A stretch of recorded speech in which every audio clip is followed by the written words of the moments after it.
렐프라고 하는 어린 소년이 있었습니다. 이 소년이 어렸을 때 소아마비에 걸려 다리를 절었는데 7살 때 어머니가 돌아가십니다. 어머니가 돌아가시면서 그를 불러서 이렇게 이야기를 합니다. 렐프야, 미안하다. 내가 너에게 물려줄 유산이 없구나. 그러나 너에게 잊지 못할 바로 말을 남기겠다 하면서, 첫째는 절대로 하나님을 떠나지 말아라. 그리고 두 번째로는 성경 말씀대로 살아라. 이 두 가지를 이야기하고 하나님 나라에 갑니다. 그런데 그 어머니가 돌아가신 다음에 1년 뒤에 아버지도 돌아가셔요. 그러니까 이 어린 렐프가 하루아침에 고아가 되어버린 거예요. 고아가 돼서 할머니 밑에서 컸는데 실질적으로 얼굴이 검은 흑인이죠. 그리고 고아죠. 몸이 불편한 소아마비죠. 그러니까 학교에 가면 친구들이 그냥 늘 놀리는 거예요. 어릴 때에 닥친 이 불행은 정말 견디기가 힘들고 이겨내기가 어려운 상황이었는데 그를 붙들어 준 것은 뭐냐면 어머니의 유언이었습니다. 그래서 그 어려울 때마다 어머니의 유언을 기억하면서 견뎌냈어요. 공부도 포기하고 싶었어요. 사는 게 너무나 힘들었어요. 그런데 그럴 때마다 어머니의 유언, 너는 절대로 하나님을 떠나지 말아라. 그리고 성경 말씀대로 살라고 하는 그 말씀을 기억하면서 그가 성장을 해요. 이 자라난 고아 소년이 1950년 이스라엘과 아랍 진영 간의 휴전 협상에 중재 역할을 하면서 성공을 하게 되어집니다. 이에 공로로 흑인으로서 최초의 노벨 평화상을 받게 되어지는데 이분이 바로 미국의 정치학자 렐프 번치 박사라고 하는 분입니다. 여러분, 이렇게 된 것, 어머니의 유언을 따라서 그가 하나님을 떠나지 않았기 때문에, 성경 말씀대로 살았기 때문에, 하나님이 돌봐주셨기 때문에 그래요. 여러분, 육신의 부모가 돌봐주는 것은 한계가 있습니다.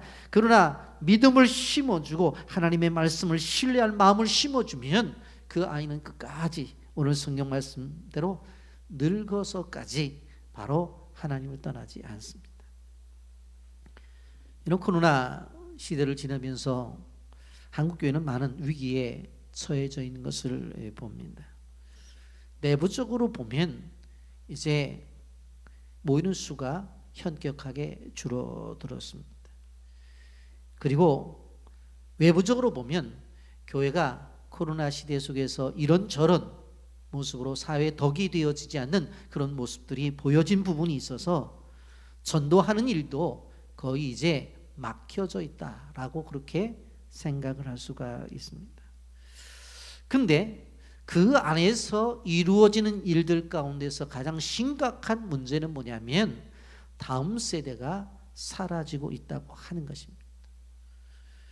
여러분, 그래서 이제 그나마 교회 학교도 교회 안에서 점점 사라져서 교회 학교가 없는 교회들이 많이 있는 것을 보게 됩니다. 여러분, 이것은 단순한 교회만의 문제가 아니죠. 여러분, 한 가정당 평균 바로 출산율이 우리나라가 바로 1%가 되지 않아요. 한 명도 안 된다고 하는 거예요. 여러분, 이제 한 가정에서 무엇입니까? 한 명의 자녀도 낳지 않는다는 그런 이야기입니다. 그러니 시간이 지나면 지날수록 바로 아이들의 숫자는 줄어들 것이고 노인의 인구 숫자는 많아질 것입니다. 여러분, 이러한 배경 속에서 어린 아이 하나를 귀하게 생각해야 돼요. 그리고 자라나는 청소년들을 귀하게 생각하고 더 나아가서 젊은이들에 대한 관심을 가져야 돼요. 그들은 한마디로 바로 소중한 존재. 오늘 우리는 다음 세대 주일을 맞이해서 솔로몬이 저자인 이 잠언서의 말씀을 통해서 하나님께서 우리에게 주신 다음 세대에 대해 우리가 어떠한 자세로서 우리가 믿음 생활을 해야 될 것인가 하는 것을 듣기를 원하는 것입니다. 그래서 정말 이 말씀이 주시는 교훈을 따라서 함께 세워나가야 될 거라고 생각해요. 잠언서 22장 6절에 마땅히 행할 길을 아이에게 가르치라. 그리하면 늙어도 그것을 떠나지 아니하리라 라고 분명히 말씀을 했습니다. 영상 보고 말씀 계속하겠습니다. ออกมานี่เลยนะไอ้ขี้ขโมยไหนดูสิเอาอะไรไปออกมานี่เอาไปทำอะไรเนี่ยฮะถามว่าเอาไปทำอะไรเอาไปให้แม่ฮะ เจ๊แป๊บนึง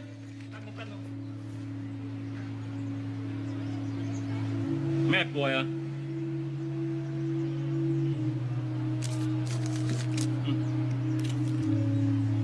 อย่าทำอย่างนี้อีกนะ หมวยเกาเหลา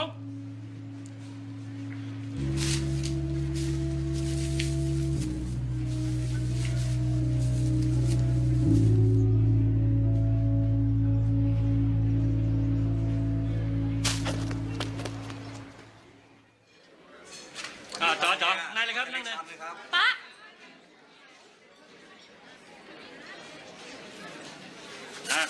จัดไปสั่งมาเร็วต่ออะไร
자라나는 아이들에게 따뜻한 말 한마디 그리고 따뜻하게 품어줄 때에 어떤 인물이 되는가에 대해서 우리는 영상을 통해서 볼 수가 있었습니다. 그렇다고 한다면 다음 세대들을 우리가 생각하면서 무엇을 그리고 누가 가르쳐야 되는가 하는 부분을 생각해 봐야 됩니다. 먼저 무엇을 가르쳐야 하는가 하는 것입니다. 보면 6절 전반절에 보면 마땅히 행할 길을 가르치라고 말씀하고 있습니다. 마땅히 행할 길, 그게 무엇인가? 다른 번역본에는 올바른 길이라고 표현을 하고 있는 것을 보게 되어집니다. 여러분, 이 마땅히 행할 길, 옳은 길은 어디에서 찾을 수 있느냐? 바로 성경에서 찾을 수가 있습니다. 디모데후서 3장 16절 17절 말씀에 보면 모든 성경은 하나님의 감동으로 된 것으로 교훈과 책망과 바르게 함과 의로 교육하기에 유익하니 이는 하나님의 사람으로 온전하게 하며 모든 선한 일을 행할 능력을 갖추게 하려 함이라고 말씀했습니다. 하나님의 사람으로 키울 수 있는 가장 적합한 교과서가 있습니다. 그것이 성경입니다. 여러분, 사람은 그가 읽은 책에 양분이 되어서 자라나게 되어져 있습니다. 여러분 어렸을 때 읽어야 될 책들이 많죠. 고전도 읽어야 되고 또 위인전도 읽어야 됩니다. 그러나 우리가 기억해야 될 것은 그런 책들이 우리의 삶에 유익은 줄 수 있어요. 그러나 영적인 생명을 줄 수는 없다고 하는 것입니다. 여러분 하나님과의 관계를 맺고 영적인 생명을 주고 유지할 수 있는 것은 바로 성경이라고 하는 것을 우리는 기억해야 됩니다. 유대인들이 세계적으로 머리가 좋다고 하는 것 알려져 있죠. 여러분 끊임없이 그들은 성경을 배우고 가르치는 일에 함께하고 있어요. 왜요? 그 성경 속에서 모든 것들이 담겨져 있기 때문에 그래요. 여러분 성경은 다른 책들과는 달리 살아 숨쉬는 책이라고 하는 것을 기억해야 돼요. 성경 속에서 담겨져 있는 말씀 하나, 단어 하나하나가 그 사람의 생명을 좌지우지하고 미래를 바꿔 놓는다고 하는 것입니다. 여러분 성경을 통해서 이 자연세계를 하나님이 만드셨구나, 창조하셨구나 하는 것을 알게 되어져요. 그리고 이 성경을 통해서 나를 하나님이 만드셨구나 그걸 알게 되는 거예요. 그리고 성경을 통해서 내가 죄인인데 나를 위해서 하나님께서 예수 그리스도를 보내셔서 십자가에 죽게 하심으로 말미암아 나를 구원해 주셨구나. 그분은 죽음을 이기시고 부활하셨구나. 그리고 하늘에 승천하셨구나. 그리고 다시 오신다고 말씀하셨는데 이제 오실 것이구나 하는 영적인 비밀들을 성경을 통해서 알 수가 있다고 하는 것입니다. 여러분 그러므로 우리는 영적인 보화가 담겨져 있는 책 중의 책이라고 하는 성경을 가르쳐야 된다고 하는 것입니다. 여러분 요즘 영어 유치원에 보내기 위해서 막 혈안이 되어져 있는 것들을 보게 되어져요. 그것도 안 되니까 어떻게 해요? 영어 학원이라도 보내야 되겠다고 생각을 해요. 여러분 정말 이러한 열정을 가지고 성경을 조금이라도 가르친다고 한다면 얼마나 많은 자녀들이 성경을 알게 될 것입니까? 여러분 영어 과외 얘기는 들어봤죠? 애가 좀 수학을 못해 수학 과외 얘기는 들었는데 우리 애가 성경을 잘 몰라서 요새 성경 과외를 시키고 있습니다. 선생님이 누구세요? 우리 부목사님이 과외 선생님이고 전도사님이 과외 선생님입니다. 그런 얘기가 들려져야 된다는 거예요. 들려져야 돼요. 근데 그런 얘기 못 들었잖아요. 여러분 또 하나, 그럼 누가 가르쳐야 되느냐? 가르침의 주체가 누군가? 누가 아이에게 가르쳐야 되느냐? 미국의 주일학교에서 있었던 일입니다.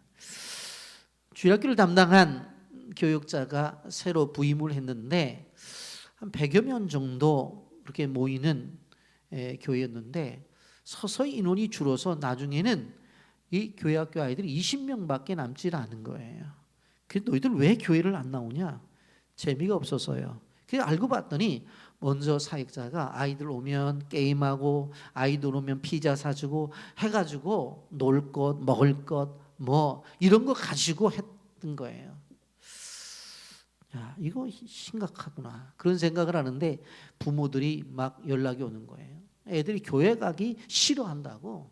그래서 애들이 왜 교회 가면 재미없다고 그렇게 이야기를 하면서 교회를 안 가려고 하는지 모르겠다고 그렇게 이야기를 하는 거예요. 그래서 이 사역자가 단순히 이게 먹는 문제인가 이 노는 문제인가 가만히 들여다봤더니 또 다른 문제가 있는 거예요. 그게 뭐냐면 바로 가정에서의 교육이 전혀 안 되고 있다고 하는 것입니다. 여러분 신앙교육에 있어서 신앙교육이 가정에서 이루어져야 되는 부분이 있는데 가정에서 하지 않고 다 교회에 떠맡겨요. 교육자가 책임져야 되고 교회학교 교사가 책임져야 된다고 하는 것입니다.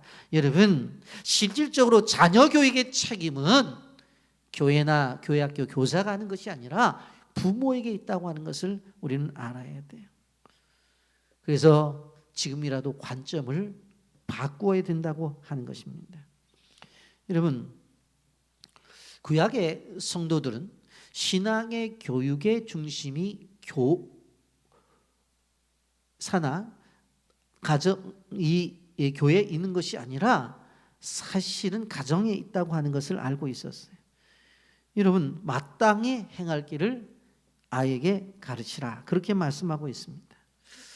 여러분 디모데후서 3장 14절 15절에 보면 그러나 너는 배우고 확신한 일에 거하라. 너는 내게 누구에게서 배운 것을 알며 또 어려서부터 성경을 알았나니 성경은 능히 너로 하여금 그리스도 예수 안에 믿는 믿음으로 말미암아 구원에 이르는 지혜가 있게 하느니라 그랬어요. 이 신약도 넘어와 보면 디모데를 향해서 주시는 말씀이 있는 거잖아요. 야, 너는 누구에게서 배웠어? 그리고 어려서부터 성경을 이제 알았는데 이 성경을 누구한테 알게 되었냐고. 그랬더니 디모데가 뭐라고 말해요? 저는 외할머니 로이스와 어머니 유니게로부터 저는 배웠습니다. 그러니까 디모데의 신앙은 외가 쪽 신앙이에요. 외가 쪽. 그 외할머니로부터 그 어머니로부터 배웠다고 하는 거예요. 우리가 찬송가 199장 찬송을 부르는데 가사의 내용을 보면서 자신의 삶과 조금 한번 비교를 해보세요. 나의 사랑하는 책 비록 헤어졌으나 어머님의 무릎 위에 앉아서 재미있게 듣던 말 그때 일을 지금도 내가 잊지 않고 기억합니다. 나의 사랑하는 책이 헤어졌대요. 성경책을 얼마나 봤으면 헤어졌겠어요. 예? 근데 어머니의 무릎 위에 앉아서 재미있게 듣던 말. 어머니가 늘 성경 이야기를 해 주었기 때문에 들었죠. 그걸 지금도 잊지 않고 기억이 된다는 거예요. 예수 세상 계실 때 많은 고난당하고 십자가에 죽임당한 일, 어머님이 읽으며 눈물 많이 흘린 것 지금 내가 기억합니다. 어렸을 때 어머니가 예수님의 십자가의 사건을 앞에 놓고 눈물을 흘린 것들을 성장에서도 그것을 기억하고 있다는 거예요. 그때 일은 지나고 나의 눈에 환하여 어머님의 말씀 기억하면서 나도 시시 뜻대로 성경 말씀 읽으며 주의 뜻을 따라 살려 합니다. 그때가 다 지나갔지만 그때가 환히 내 눈앞에 있어서 나도 말씀 읽으며 말씀 순종하며 살겠다고 하는 거예요. 귀하고 귀하다 우리 어머님이 들려주시던 재미있게 듣던 말 이 책 중에 있으니 이 성경 심히 사랑합니다. 여러분, 우리가 자녀를 키우면서 정말 자녀들의 고백 속에서 이런 고백이 나올 수 있는 그러한 자녀 교육의 가정에서 이루어지고 있다고 하는 것입니다. 여러분, 자녀 교육의 책임은 바로 부모에게 있습니다. 교회가 있죠. 그 교회학교에 교육자가 있죠. 그리고 교회학교 교사가 있어요. 그것은 다음이에요. 여러분, 365일을 우리가 하루 24시간을 생각해 볼 때에 실질적으로 아이들이 누구랑 같이 오래 있어요? 부모님하고 같이 오래 있잖아요. 교회 학교는요, 일주일에 한 번 주일날 교회에 와서 예배 드리는 거로 끝나는 거예요. 그런데 그 책임을 교회로 돌리겠다고 하는 것은 생각이 온전한 게 아닙니다. 여러분 분명 꼭 아셔야 돼요. 교회가 교회 역할을 하지 않겠다는 이야기가 아니에요. 최선을 다해요. 먼저 부모가 교사로서의 역할을 충분히 감당해 줘야 된다고 하는 것입니다. 여러분 꼭 기억하셔야 돼요. 우리 아이의 신앙을 교회에게 그리고 교회학교의 교사에게 넘겼던 부분들을 이제는 도로 찾아와야 되겠다 하고 부모들이 교회로부터 넘겨졌던 교회학교 교사에게 넘겨졌던 어떤 교육을 부모가 찾아와야 돼요. 가지고 와야 돼요. 가지고. 내놓으라고 해야 돼요. 내놓으라고. 그 다음에 어떻게 가르쳐야 되느냐. 이것을 알기 위해서는 구약의 중요한 말씀 중 하나인 쉐마의 말씀 우리가 생각해 봐야 돼요. 신명기 6장 4절부터 9절까지 보면 이스라엘아 들으라. 우리 하나님 여호와는 오직 유일한 여호와시니 너는 마음을 다하고 뜻을 다하고 힘을 다하여 네 하나님 여호와를 사랑하라. 오늘 내가 내게 명하는 이 말씀을 너는 마음에 새기고 내 자녀에게 부지런히 가르치며 집에 앉아있을 때든지 길을 갈 때든지 누워있을 때든지 일어날 때든지 이 말씀을 강론할 것이며 너는 또 그것을 내 손목에 매어 기호를 삼으며 내 미간에 붙여 표를 삼고 내 집 문설주와 바깥문에 기록할지니 그렇게 말씀합니다. 여러분 이 신명기 6장 이 쉐마의 말씀은 유대인들의 자녀 교육의 대강령이죠. 여러분 이걸 종합해서 보게 되어지면 무슨 얘기인가 하면 가정 안에서의 부모가 자녀를 향한 신앙교육은 부모가 본을 보이면서 교육이 되어져야 된다라고 하는 것입니다.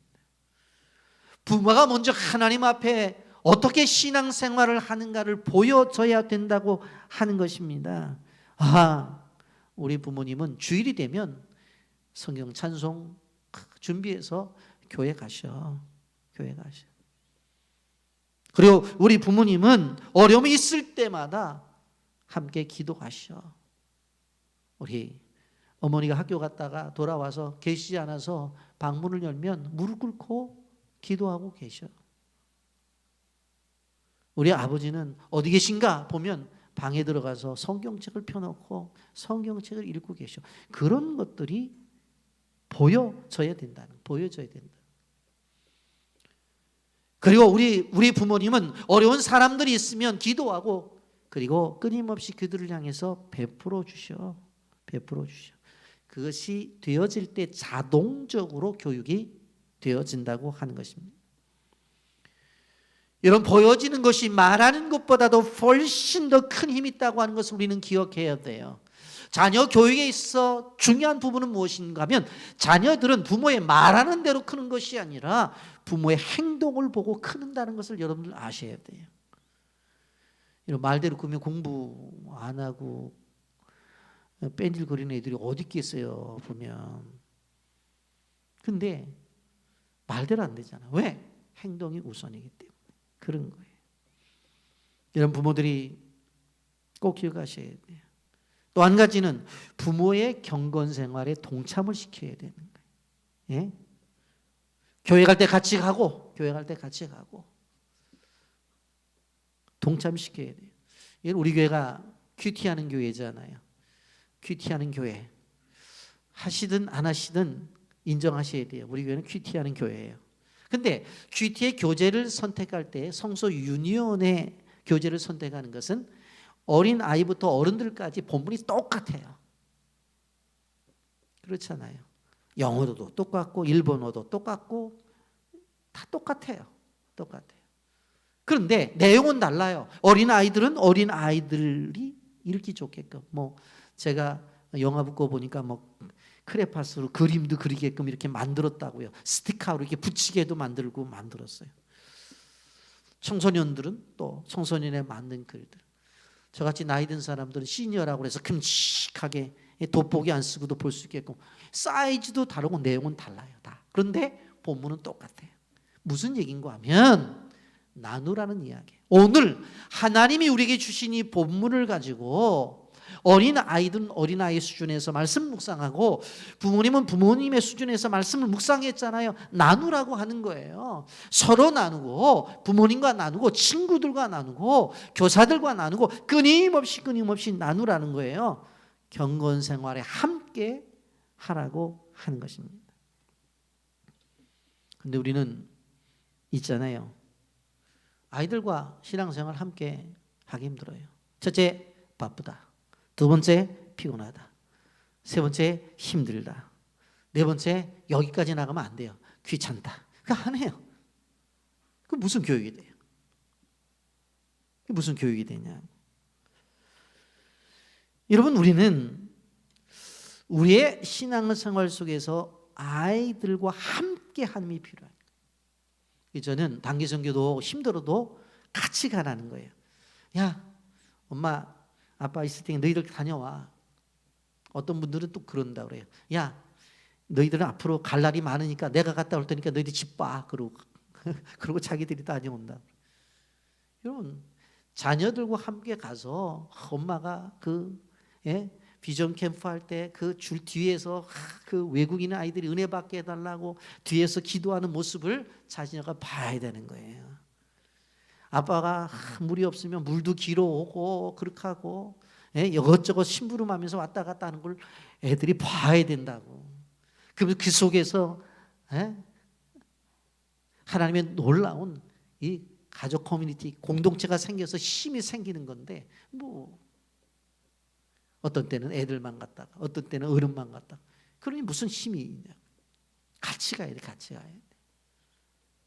그래서 하나님께서 우리에게 주시는 것을 같이 은혜를 나눠야 돼. 같이 은혜를. 그래서 우리가 캠프 하게 되면 저녁에 이제 모든 사역을 끝나고 애프터 하잖아요. 근데 아빠가 다 오라고 그랬어. 오늘 이거 은혜스럽지 않았느냐? 이거 얼마나 좋았냐? 그 은혜를 나누고 이거 얼마나 좋아요. 여러분, 본을 보여서 자녀를 키운다는 것이 제가 설교를 합니다만은 쉽지 않아요. 목사인 저도 너무너무 힘든 작업이에요. 이게 그러나 해야 된다고 하는 거예요. 여러분, 가장 좋은 교사가 누구냐고 묻는다면 바로 부모라는 사실을 여러분들 아셔야 돼요. 부모가 하나님이 세운 최고의 교사입니다. 저는 교회 이전하면 꼭 세미나를 하려고 했던 부분이 뭐냐면 성경 구연, 성경 동화를 아이들에게 들려줄 수 있는. 왜냐하면 요새 보니까 맞벌이 부부들이 다 나가고 애들을 누구한테 맡기냐면 할머니 할아버지한테 맡기더라고. 그러니까 할머니 할아버지가 그 아이들에게 오늘은 아브라함의 이야기를 좀 하자, 이삭의 이야기를 하자, 뭐 듣고서 이렇게 이야기를 해주면서 좀 어렸을 때부터 신앙 교육이 좀 되어져야 되잖아요. 하루 종일 나갔다 일하고 들어와서 애들 있으면 자기 애들인데도 귀찮아가지고 힘들어가지고 애들하고 핑퐁 게임하는데 야 엄마한테 가. 그러면 그 엄마한테 가면 야 아빠한테 가. 그러고 애를 왔다 갔다. 그 속에서 무슨 교육이 이루어지겠냐. 자, 그렇다면 언제부터 가르쳐야 되느냐? 언제부터? 아이가 어릴 때부터 가르쳐야 된다. 세상에 아직 때가 묻지 않았을 때, 어릴 때 순수하고 아이들은 수용적이죠. 그대로 받아들이죠. 의학적으로도 어린아이의 뇌가 완성되는 시기가 만 5세까지라고 그렇게 말을 해요. 생후 60개월까지가 90%가 성장된다고 하는 거예요. 그렇기 때문에 아이를 낳고 그 어렸을 때까지, 만 5세 때까지는 아이들의 집중적인 교육이 필요해요. 그래서 죄송한 얘기입니다만은 맞벌이를 하더라도 아이들 6세가 지난 다음에 하는 게 좋아요. 그 안에 아이들이 형성될 때는 부모가 같이 해주는 것이 좋다고 하는 것을 볼 수가 있어요.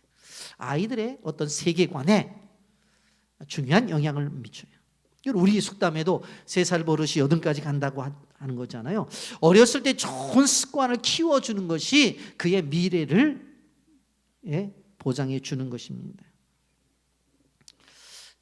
성경 속에서 아이를 잘 키운 그런 부모 가운데서 우리는 모세 어머니 요게벳을 빼놓을 수가 없습니다.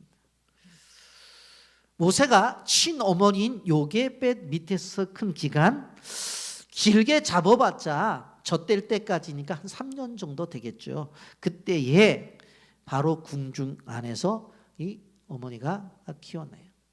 우리가 알다시피 모세가 태어날 때는 남자아이가 태어나면 죽어야 되는데, 그래서 갈대상자를 만들어서 거기다 넣어서 나일강에 띄우잖아요. 그것을 누가 봐요? 바로의 공주가 보잖아요. 그 우는 모습을 보고 안타까워서 데려다 키우는데 유모를 이제 모집하는데 누가 선택이 되어져요? 모세의 친엄마가 선택이 되어진 거예요. 근데 그 아이를 품고 신앙교육을 한 거예요. 그래서 그가 성장했을 때에 어떤 모습으로 나타납니까? 히브리서 11장 24절과 26절 보세요. 믿음으로 모세는 장성하여 바로의 공주의 아들이라 칭함받기를 거절하고 도리어 하나님의 백성과 함께 고난받기를 잠시 죄악의 낙을 누리는 것보다 더 좋아하고 그리스도를 위하여 받는 수모를 애굽의 모든 보화보다 더 큰 재물로 여겼으니 이는 상 주신 이심을 바라봅니다. 모세의 어머니 요게벳은 가슴에 품고 젖을 먹이면서 뭐라고 얘기했어요? 너는 지금 애굽의 왕궁에 있지만 너는 히브리 사람이야. 지금 주민등록 등본에는 바로의 공주의 아들로 되어 있지만 아니야. 너는 아니야. 너는 히브리의 자손이야. 그걸 끊임없이 가르쳤다. 그랬더니 성장을 했더니 어떤 결과가 나타나요? 바로의 공주의 아들이라 칭함을 거절했대요. 그리고 하나님의 백성과 함께 고난받기를 어떻게 했어요? 낙을 누리는 것보다 더 좋아했다라고 하는 거예요. 그리고 그리스도를 위한 수모를 바로 애굽의 모든 보화보다도 더 큰 재물로 여겼다는 거예요. 놀라운 거죠. 언제 이렇게 되었어요? 어머니 품속에서 교육을 받았을 때. 어려서부터 어린 아이들에게 말씀으로 키워내면 늙어서도 그를 떠나지 아니에요. 여러분 꼭 기억하셔야 돼요. 아이에게 성경을 가르치십시오. 그것이 가장 큰 투자라는 사실을 기억해야 되는 것입니다. 그러면 30배, 60배, 100배의 열매를 맺을 것입니다. 그러면 어디에서 가르쳐야 될 것인가? 신앙교육의 현장이 어딘가? 분명한 사실은 가정에서 가르쳐야 된다고 하는 것입니다. 가정이 중심이 되어져야 된다고 하는 것입니다. 여러분, 현대 교회의 위기가 무엇인 줄 아세요? 현대 교회의 위기는 신앙의 교육이 교회에서만 이루어진다고 생각하기 때문에 문제예요. 그래서 사람들이 일터에서 열심히 일을 해요. 그리고 가정은 뭡니까? 편히 쉬는 쉼터로만 생각해요. 쉬어요, 그곳에서. 그리고 가정은 쉬고 교육은 교회에서 하는 거예요. 딱이 분리가 되어 있어요. 일터에서 일하고 집에 와서는 텔레비전 켜고 아니면 유튜브로 채널을 보면서 편하게 쉬고, 신앙생활은 교육은 교회에서만 한다. 딱 이렇게 나눠져 있어요. 가정에서 신앙교육을 한다고 하는 것에 대해서 생각들을 안 해요. 그 결과 신앙교육에 이혼한 현상이 나타나는 거예요. 신앙교육은 교회에서, 쉼은 집에서. 아주 딱 머리가 박혀 있어요. 여러분, 이러다 보니까 결국은 가정에 세속화가 밀고 들어오는 것을 바라볼 수가 있습니다. 과연 교회가 아이들의 모든 신앙의 교육을 책임질 수 있는가? 없습니다. 그건 성경적이지도 않고 합리적이지도 않아요. 그렇다고 해서 교회가 책임이 없는가? 그건 아닙니다. 여러분, 최소한 우리가 기억해 볼 때에 가정과 교회 관계를 생각해 보자고 하는 거예요. 저는 감리 목사지만 교회가 우리 교회 안에 있는 다음 세대들에 대해서 최선을 다하고, 그리고 투자를 통해서 그들의 미래를 책임지려고 하는 의지가 분명히 있다고 여러분들에게 말씀을 드려요. 여러분, 그런데 뭐가 문제인 줄 아세요? 우리의 삶이 문제라고 하는 것입니다.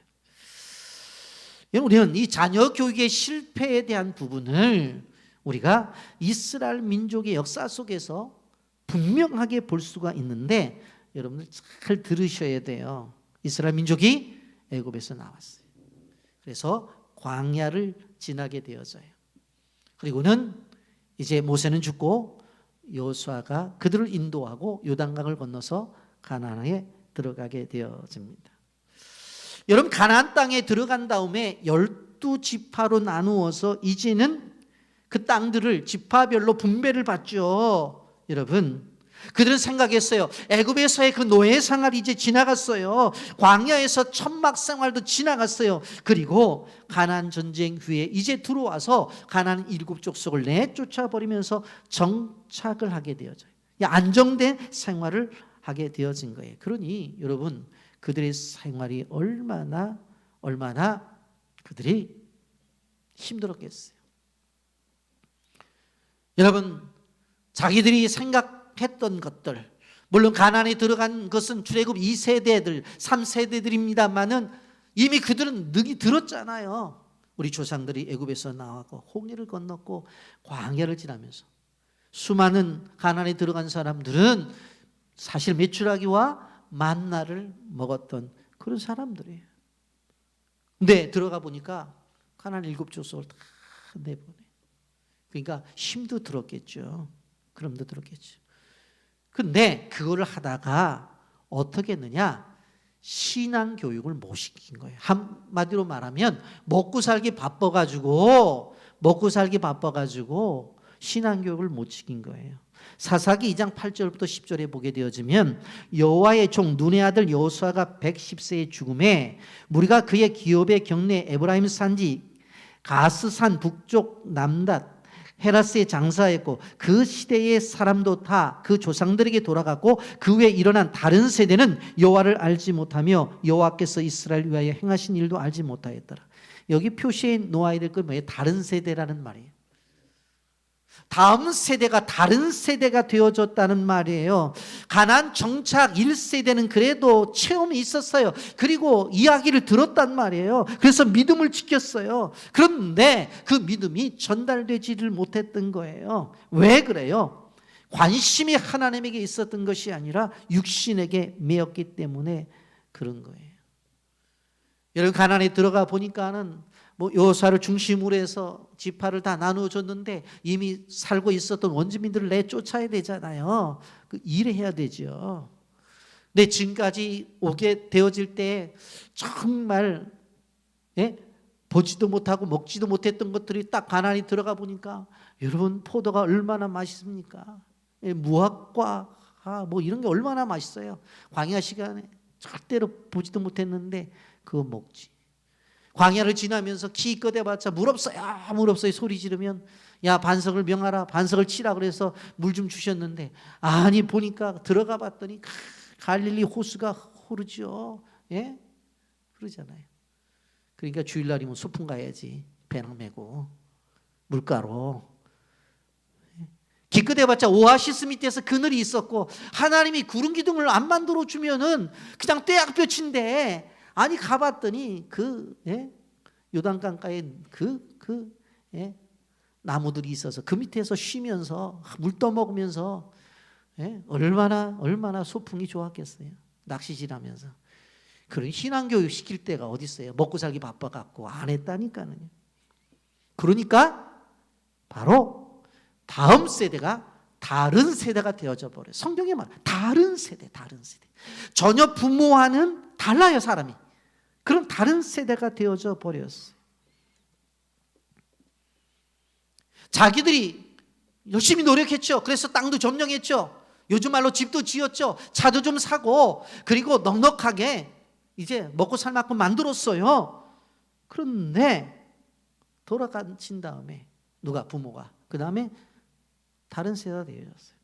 사사기 2장 11절부터 13절입니다. 이스라엘 자손 여호와의 목전에서 악을 행하여 바알들을 섬기며 애굽 땅에서 그들을 인도하여 내신 그들의 조상들의 하나님 여호와를 버리고 다른 신들 곧 그들의 주위에 있는 백성의 신들을 따라 그들에게 절하여 여호와를 진노하게 하였을 때 곧 그들이 여호와를 버리고 바알과 아스타롯을 섬겼으므로 그랬어요. 하나님을 섬기는 것은 이제 하나님을 버려요. 그리고 그 조상들의 하나님 여호와를 버렸다고 그랬어요. 다른 신들 주변에 있는 백성들의 신을 따라요. 그리고 바알과 아스타롯을 섬겼다고 그랬어요. 다른 세대는 어떤 세대에 하나님을 버리고 우상을 섬기는 세대가 되어져 버렸어요. 그런데 우상을 섬기는 세대가 되었다. 그냥 그것으로 끝나면 좋겠어요. 그런데 문제가 뭐냐면 그렇게 다른 세대가 되어지니까 나타난 결과가 뭐예요? 사사기 2장 14절부터 15절까지입니다. 여호와께서 이스라엘에게 진노하사 노략하는 자의 손에 넘겨주사 그들이 노략을 당하게 하시며 또 주위에 있는 모든 대적의 손에 팔아넘기심에 그들이 다시는 대적을 당하지 못하였으며 그들이 어디 가든지 여호와의 손이 그들에게 재앙을 내리시니 곧 여호와께서 말씀하신 것과 같고 여호와께서 그들에게 맹세하신 것과 같아서 그들의 괴로움이 심하더라. 그냥 하나님을 떠났고 우상을 섬기는 것까지 거기까지 끝난 것이 아니라 그 다음에 나타나는 것이 뭐예요? 하나님께서 그들을 팔아 넘겼대. 나에겐 필요 없다는 존재. 그랬더니 나타나는 결과가 뭐예요? 재앙이 임하는 거예요. 괴로움이 끊임없이 오는 거예요. 여러분 그런 거예요.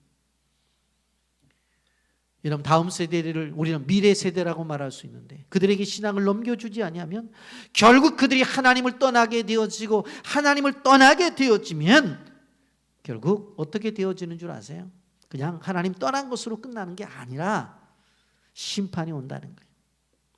종종 가정을 신방하면 하는 소리가 있어요. 목사님 제가 어렸을 때는 신앙생활 했는데 지금은 교회 가자고도 안 가요. 너무 가슴 아픈 게 제가 응접실에서 신방 예배를 드리는데 안방에 있는데도 안 나온다니까요.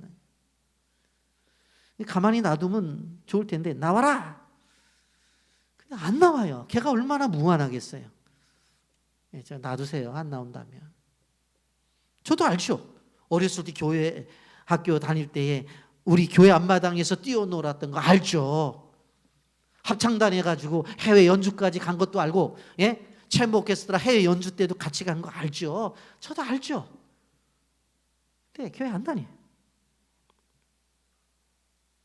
왜 그래요?